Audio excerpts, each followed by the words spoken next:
C'est une rue où s'échappent aux heures de pointe ceux qui veulent fuir les embouteillages de Saint-Leu. Un boulevard plutôt en pleine mutation où peu à peu les maisons neuves remplacent les petites cases traditionnelles.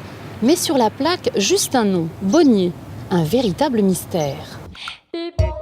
Est-ce que vous savez qui était Bonnier ? Non, pas du tout. Je ne connais pas comme écrivain, je ne connais pas comme homme célèbre. Bonnier. Comment son prénom, vous avez dit? Ça n'a rien à voir avec le prénom, non? Un prêtre ou Peut-être à l'époque ça a été un gros propriétaire de Saint-Leu. un explorateur, non. Un homme politique? Un gouverneur. Un général, mais j'en sais pas plus. Vous pouvez me répondre? Je sais pas qui c'est.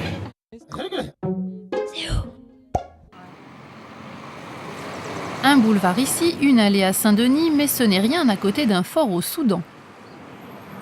Quand Marie-Adolphe Pierre-Eugène Bonnier naît à la chaloupe Saint-Leu en 1856, il est loin de savoir qu'il va jouer un rôle clé dans la colonisation de l'Afrique occidentale française, au Soudan en particulier. Écolier dans l'île, lycéen à Marseille, puis polytechnicien, le jeune Eugène démarre une brillante carrière militaire comme sous-lieutenant dans l'infanterie de marine en 1875. Il est d'abord affecté en Nouvelle-Calédonie, puis au Soudan pour des relevés cartographiques. En 1888, baptême du feu au Tonkin où il affronte les pirates. 5 ans plus tard, il est appelé en catastrophe au commandement supérieur du Soudan français. C'est là qu'il réalise l'occupation de Tombouctou le 10 janvier 1894 à la tête d'un escadron de spahis sénégalais et de 2 compagnies de tirailleurs.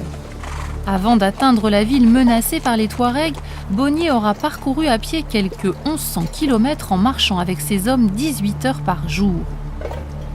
Le 15 janvier, alors qu'il a pris la tête d'une troupe pour secourir la colonne de Joffre à son tour menacée, il est tué d'un coup de lance et ses hommes sont massacrés. Le premier gouverneur de l'Afrique occidentale française donnera le nom de Fort Bonnier à une fortification et son frère cadet poursuivra sa carrière militaire dans la région avec le grade de général. École.